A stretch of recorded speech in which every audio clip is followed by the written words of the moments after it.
Hey, it's your boy, Sergeant Hooked on Henshins.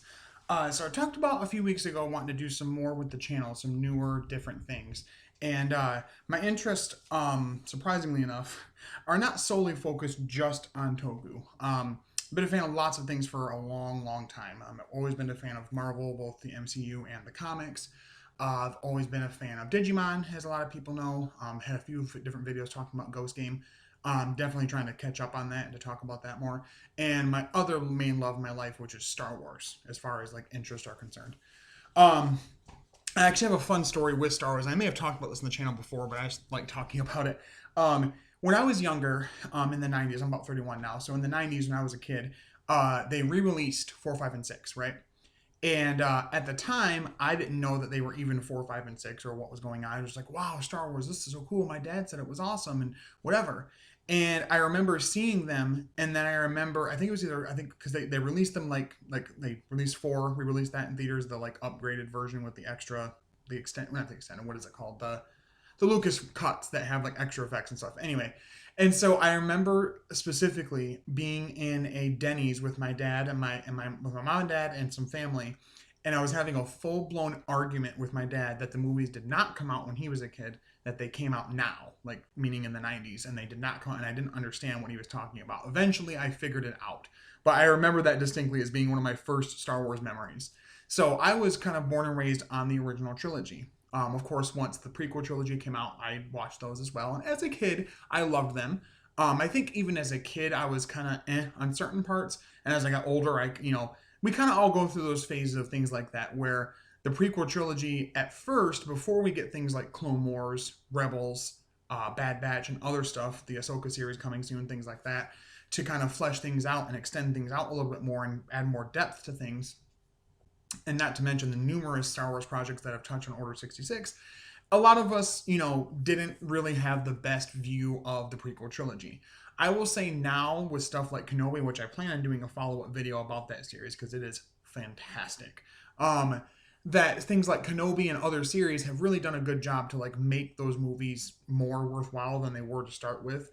My only real issue I ever had was that the prequel trilogy started with one movie, The Phantom Menace, and that having so much of the political stuff in it. I know that that was in 4, but the way they do it in episode 1, especially with Lucas wanting to market it to kids, fell flat to me looking back on it and watching it as an adult. Because if you're looking at it for his intended audience of wanting kids to be in there, I mean, why did he put Jar Jar in there and other characters like that? It's gonna go over their heads, a lot of that stuff. We're told about the suffering of the Naboo people, but we don't actually see them suffering. And it's a lot of show, it's a lot of tell but not show for some reason. And so for a while, I despised them. And even honestly, to now, I still like some of the other movies better than I like the prequels, but I have a higher amount of respect for them. Episode 1, I can put on and go to sleep, so that's a nice use for that movie. Episode 2 is the most ridiculously dramatic cringe fest ever, and I love watching it for that. There are some cool parts. The Geonosis battle, the battle with Dooku near the end, and just a few bits of dialogue, sand, and stuff like that. And I think, honestly, Revenge of the Sith, in my opinion, is pretty good. Was it a bit much to have Anakin murdering children? Yeah, but I mean, you have to see him become the monster he would become as Vader. We see that sort of Vader in 4, 5, and 6, but it was nice to get the prequels to kind of fill in those gaps and those story pieces of how we got to this point. So I've always been a fan, and it extends throughout more than just the films. The sequel trilogy, if you can call it a real trilogy, the Lego Star Wars games, the Star Wars Battlefront games, Jedi Fallen Order, KOTOR 2, like all the games, a lot of the books, and one of the things right now, which I might do a series on this as well, is the High Republic series books are so awesome. So it's a initiative they're doing right now called the High Republic, which is set about, I think, good 1 to 200 years before Episode 1. And it would be like, even it is like just after-ish, I think, Revan's time maybe. But anyway, and it's got its own storyline set up and really good books for it. And there's a bunch of different types of books within it. It's not just adult-centered books like the main 3 are that you can get for the series right now. But there's also tie-in young adult books. There's comics. There's a few mangas. It's really awesome. They're really covering all their bases. And I hope that we eventually get a Disney Plus series or maybe even films out of this. Now, I don't necessarily want numbered trilogy necessarily, but just some films out of it would be really cool. And I think the reason why Star Wars works and why it's so like highly regarded and why people love it so much. I mean, people go to Star Wars Celebration year after year after year. They name their kids Luke and Leia. They get tattoos of it. You know, they have replica lightsabers. That'd be weird if someone had one in their garage right now that you've seen in other videos. Uh, and, you know, I think the pull of it is that at its core, it's a very human story. You know, there's a lot of elements of it that reflect what we're going through currently. A lot of the original trilogy had a lot of commentary on like the Vietnam War and being rebellious and challenging the status quo. The prequel trilogy had a lot of commentary in it about like Bush era politics. Sequel trilogy, not as much, I guess, but I mean, you know, that's neither here nor there. But they've always had little bits and pieces that echo what we're going through in our lives. We see these characters that we know are this certain way in these films, and then we get to see them younger or their parents and get to understand how they become the people they are later. Case in point, Kenobi. Just a quick thing about that. We see a young Leia in it, which was a complete surprise that was part of it. And the focus on her, showing her how spunky and vivacious she already is at 10 years old, compared to how she eventually becomes as future Princess Leia, it tracks very well and it works really well. And it's a nice continuative, you know, narrative piece here. I think they've been doing a decent job with the television shows ever since the movies have been done as far as the sequel trilogy. Whatever your opinions may be on the sequel trilogy, to me, I've come to the conclusion that each sequel, 7 and 8, have some really awesome parts and are great films separately from each other ish. 7 is great because, yeah, it's homaging episode 4, but episode 4 is a good movie, so stop crying about it. And it's got some cool parts, some new characters that are really interesting, and some things they set up. 8 really challenged everything we knew about the Force, threw a lot of things out the window, and was like, you don't got to be a Skywalker to be powerful in the Force. You can just be a person and totally have the Force and do your thing. And I liked that. I liked that it kind of gave the middle finger to what we had been going through with the Skywalker, you know, keeping up with the Skywalkers, the Skywalker drama saga up until that point. Then 9 had to come through and kind of ruin things. And that more owes to the fact that Disney didn't really have a real plan for 7, 8, and 9. I think they made a mistake not making the contract as tight as they should have for J.J. Abrams and having him not direct 8. Because what happened was Rian Johnson came in, who we know is one that subverts expectations and does things weird and whatever, and let him get weird. And then 9 basically retcons all of those things he did in 8, and that's really odd. Because then the film busies itself with trying to fight what the previous movie was, and doesn't get to be anything on its own. And that's really weird to me. It's not the performances. The performances in all the movies are actually spectacular, but it's just when you look at 7, 8, and 9, it's harder to see them as a connected trilogy as you do with 4, 5, and 6, and honestly 1, 2, and 3.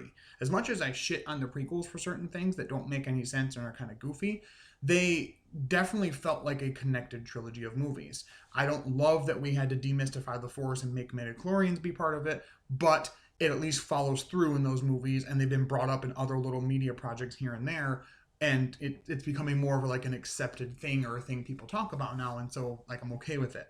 But 1, 2, and 3 felt like a connected trilogy, as did 4, 5, and 6. Whereas 7, 8, and 9 kind of had that problem. I know this seems like kind of a ramble thing right here, but it's just kind of how where I'm sitting at with certain stuff.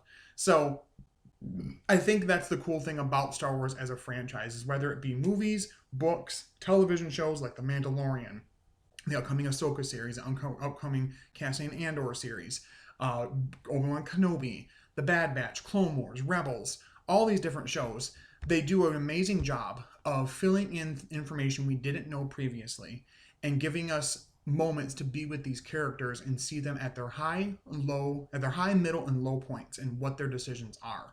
There's a lot of times when we kind of idolize certain characters across all media, and we never think, oh, and just people in general in life, you're like, oh, they're the best at the such and such. They'd never be like this. I'm sure lots of people before 8 came out were like, wow, it'd be great to see Luke. He's the greatest hero ever, and blah, blah, blah. And the movies kind of play with that, talking about how like Rey doesn't even think he's real. Like he's like this legendary status mythical icon. And then you meet him in 8 and he's this goofy space hobo who's like, yeah, I don't really want to help.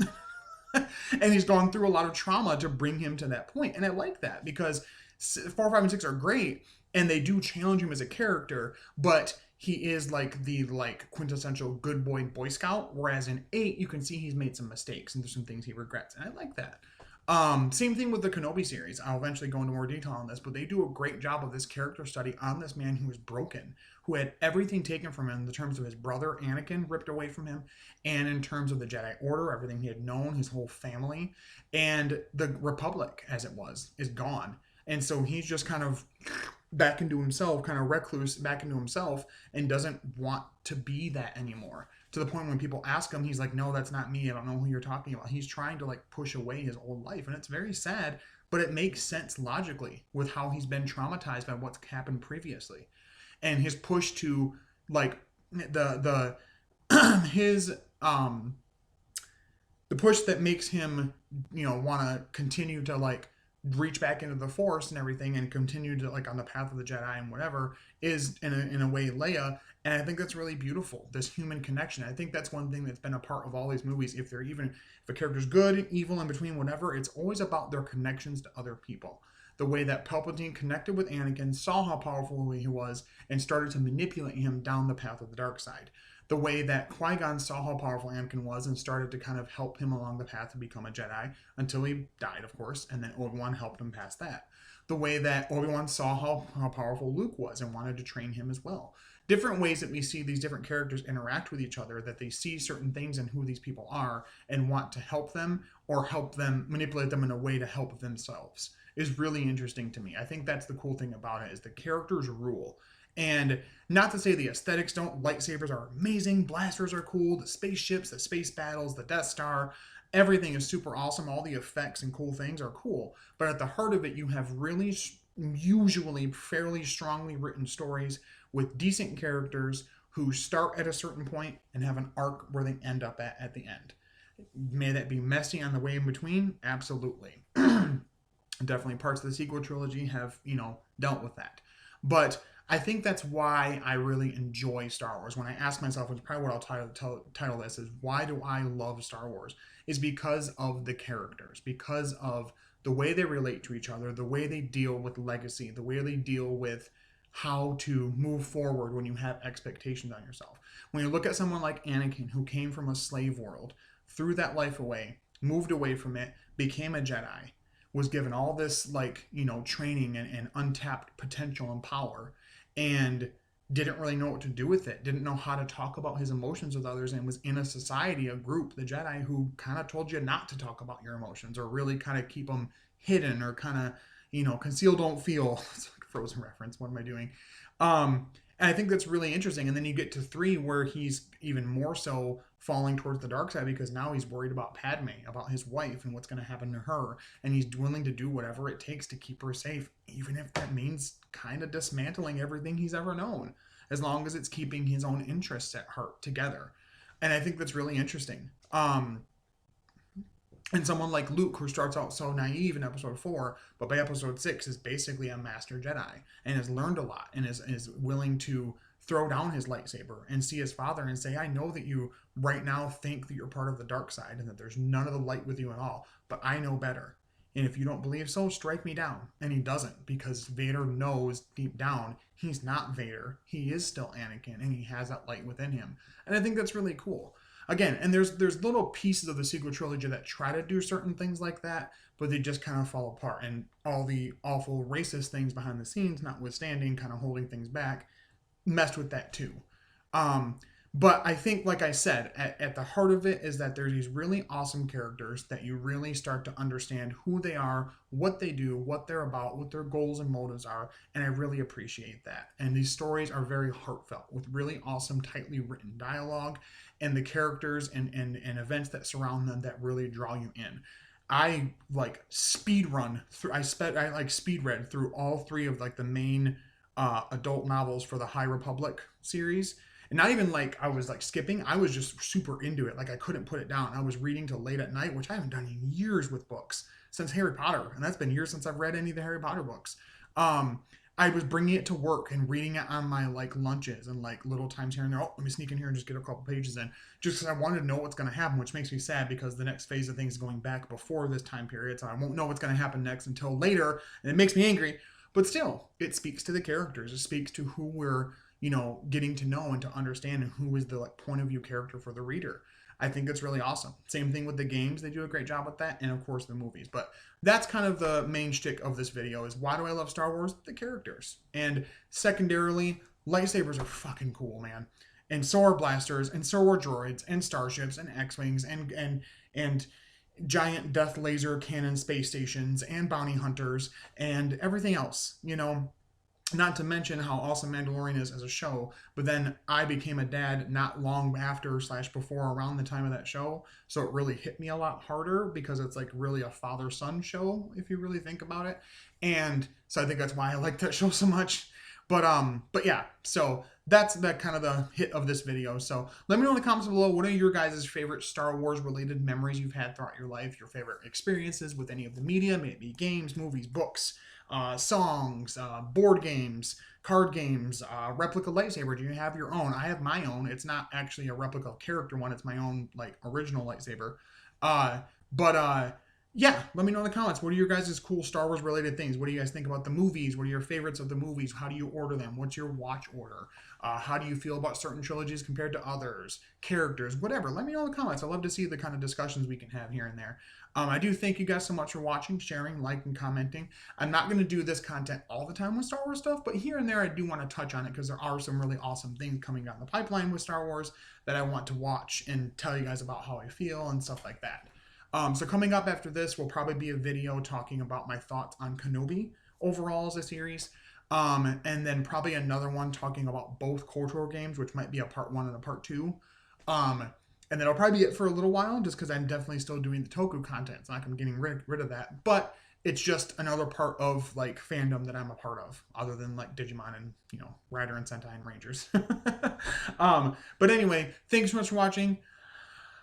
Yeah, I'll see you next time. You stay hooked on Henshin's. Until next time, you stay hooked on Henshin's. All right, that's what I always say. Anyway, bye-bye. See you later. And may the force be with you. No copyright strikes. Don't do that. Anyway, bye.